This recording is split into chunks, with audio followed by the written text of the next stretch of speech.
San Miguel, Bohol. So ito yung lungsod ng Kambangay Norte.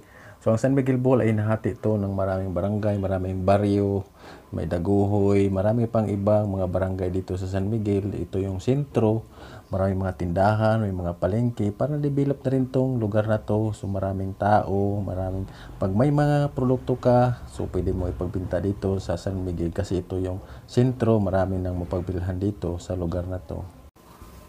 Dito naman sa Kambangay Norte, so napagandang lugar to.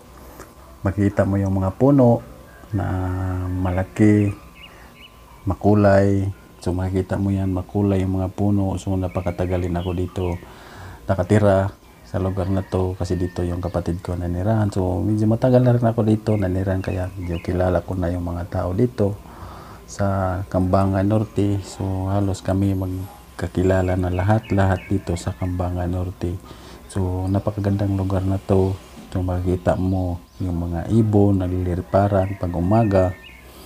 Saka pag hapon makikita mo yung mga ibon na masayahin, na lumilipad, malayang matutulog sa gabi, malayang lumilipad sa umaga. Ganon sila kaganda dati dito sa Kambangay Norte na nirahan.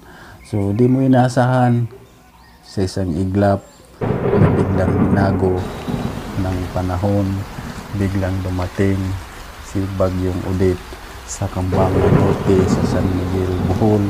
So lahat ng apektado ng mga lugar dito sa Bohol ay hindi inaasahan na darating pala ang isang napakalupit na bagyo na dumating sa lugar ng Bohol. Ganito na ngayon ang Kambangay Norte.